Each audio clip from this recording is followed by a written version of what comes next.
സംഭവത്തിന് ശേഷം പ്രധാനമന്ത്രി നരേന്ദ്രമോദി രണ്ടുപേരെയാണ് ഫോണിൽ വിളിച്ചത്. ഒന്ന് UAE ഭരണാധിപനാണ്. ഇറാൻ്റെ തിരിച്ചടിക്ക് എങ്ങനെയുണ്ട്, രാജ്യത്തിന് എന്ത് സംഭവിച്ചു എന്നറിയാനാണ്. മറ്റത് ബെഞ്ചമിൻ നെതന്യാഹുവിനെയാണ്. ഈ രണ്ടുപേരെ വിളിച്ച കാര്യം പ്രധാനമന്ത്രി നരേന്ദ്രമോദി തന്നെ ട്വീറ്റിലൂടെയും മറ്റ് വാർത്താ സംവിധാനങ്ങളും എല്ലാവരും അറിയിക്കുകയും ചെയ്തു. അപ്പോൾ കാര്യങ്ങൾ വളരെ വ്യക്തമാണ്. ഞങ്ങൾ ഇറാൻ്റെ കൂടെ ഇല്ല എന്ന് ഇന്ത്യ അസന്നിഗ്ധമായി പ്രഖ്യാപിച്ചു കഴിഞ്ഞു. ഏത് ഇറാൻ?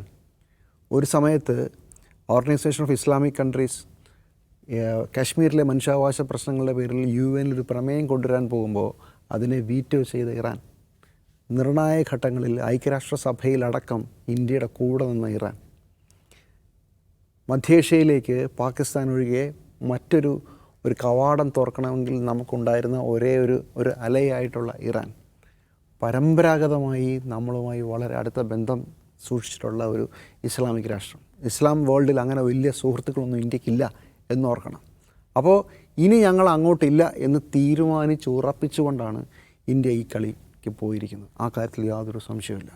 അത് ഇത്രയും കാലം ഇന്ത്യ ചെയ്തു വെച്ച ഇന്ത്യയുടെ ക്രെഡിബിലിറ്റിക്കും ഒക്കെ ഉള്ളൊരു തകർച്ചയാണ്. കാരണം വളരെ ലളിതമാണ്. ഇന്ത്യ ഇത് നയതന്ത്രജ്ഞത എന്ന് പറഞ്ഞാൽ വേണമെങ്കിൽ നമുക്ക് പറയാം ഒരു പുതിയ സാഹചര്യം വരുമ്പോൾ ഞങ്ങൾ തീരുമാനം മാറ്റി വരണം. പക്ഷേ ഇന്ത്യയുടെ ഒരു പാരമ്പര്യമുണ്ട്. ഇന്ത്യ എല്ലാ കാലത്തും നീതി, ന്യായം, അന്താരാഷ്ട്ര നിയമങ്ങളുടെ പാലനം ഇതിനെയൊക്കെ വളരെ കാര്യമായി സൂക്ഷിക്കുന്ന, അതിനെക്കുറിച്ച് കൺസേൺഡ് ആവുന്ന ഒരു രാഷ്ട്രമായിട്ടാണ് അറിയപ്പെടുന്നത് ലോകത്തെല്ലായിടത്തും.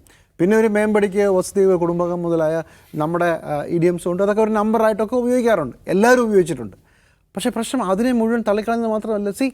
ഒരു രാഷ്ട്രത്തിൻ്റെ പരമോന്നത നേതാവിനെ യുദ്ധം പോലും പ്രഖ്യാപിക്കുന്നതിന് മുമ്പ് അയാളുടെ വീട്ടിൽ കൊണ്ടുവന്ന് ബോംബിട്ട് തീർക്കുകയാണ്. യുദ്ധം പോലും ഇല്ല ആ സമയത്ത്.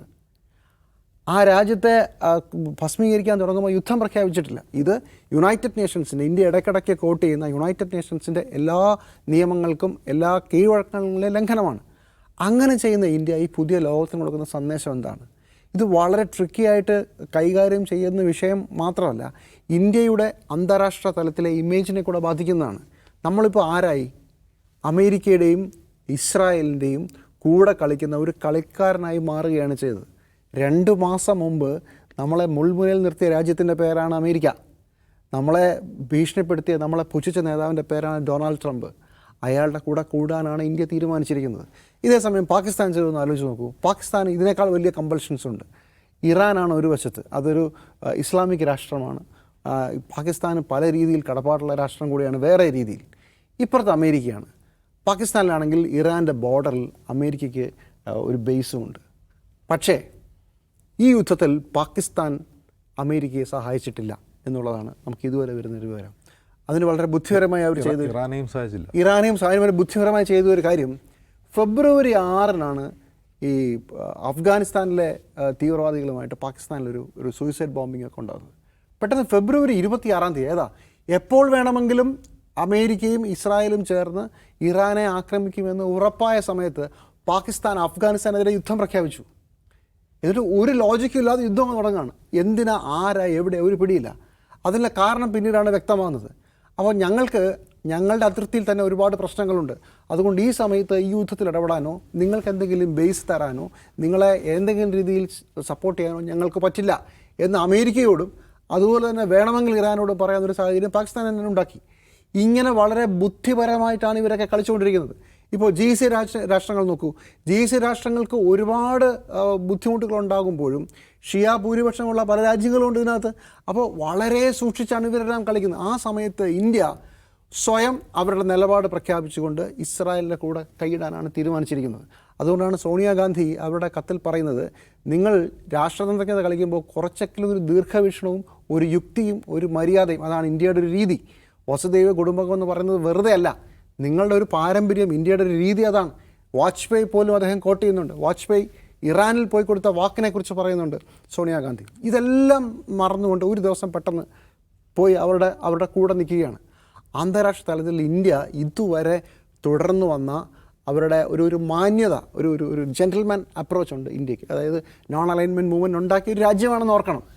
നെഹ്റു ഒന്നും ആവണ്ട മോദി, പക്ഷേ സാമാന്യ യുക്തിയിൽ ചിന്തിക്കുന്ന, ഇന്ത്യയുടെ അന്തസ്സിന് കളങ്കമേൽക്കാത്ത ഏൽപ്പിക്കാത്ത ഒരു രാഷ്ട്ര നേതാവായിട്ടെങ്കിലും നിൽക്കണ്ടേ. നെഹ്റു ആവണ്ട, ഒരു സാധാരണ രാഷ്ട്രത്തലവനെങ്കിലും ആവണ്ടേ, അത് ചെയ്യാതിരിക്കുന്നുള്ളതാണ് ഇവിടുത്തെ ഒരു പ്രശ്നം.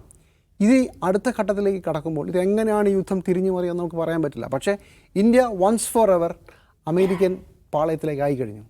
ഓർക്കുക, 3 മാസം മുമ്പ് നമുക്കെതിരെ വലിയ സാങ്ഷൻസ് വരുമ്പോൾ നമ്മൾ ഇറാൻ, അതുപോലെ തന്നെ ചൈന, അതുപോലെ തന്നെ റഷ്യ, ഈ 3 പേരുമായി കൈകോർക്കാനുള്ള ഉച്ചകോടിയും മീറ്റിങ്ങും ആസിയാൻ ഉച്ചകോടിയുടെ പശ്ചാത്തലത്തിൽ നമ്മളൊക്കെ ഇതൊക്കെ ചെയ്ത ആളുകളാണ്. 3 മാസം കഴിയുമ്പോൾ ഇന്ത്യ എവിടെ നിൽക്കുന്നത്? 1 വർഷം മുമ്പ് ട്രംപിൻ്റെ കൂടെ ആയിരുന്നു. ഒരു പ്രശ്നം ഉണ്ടായി കഴിഞ്ഞപ്പോഴത്തേക്ക് അവരുടെ കൂടെ പോയി. അത് കഴിഞ്ഞ് ഇത് മുഴുവൻ നേരെ സമ്മർസോളടിച്ച് ഇസ്രായേൽ വഴി ഇറാനുമായി കൂടുകയാണ്.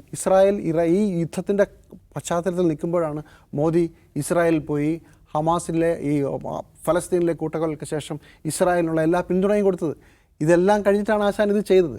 ചുരുക്കത്തിൽ ഈ പ്രശ്നം ഇന്ത്യയുടെ ഒരു ഇമേജിന് വളരെ വലിയ കോട്ടം സംഭവിക്കുന്ന, ഇന്ത്യക്ക് ഇനി ഒരിക്കലും അന്താരാഷ്ട്ര തലത്തിൽ ഒരു ജെന്റിൽമാൻ ഇമേജ് ഇല്ലാത്ത അമേരിക്കൻ പക്ഷപാതിയായ ഒരു രാജ്യമായി ഇന്ത്യ മാറി എന്നുള്ളതാണ്.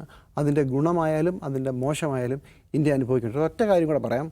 നോക്കൂ, റഷ്യയിൽ നിന്ന് എണ്ണ വാങ്ങിക്കില്ല എന്ന് നമ്മൾ തീരുമാനിച്ച ശേഷം ഗൾഫ് രാജ്യങ്ങളിലാണ് നമ്മൾ എണ്ണ ഇറക്കുമതി കൂട്ടിയത്.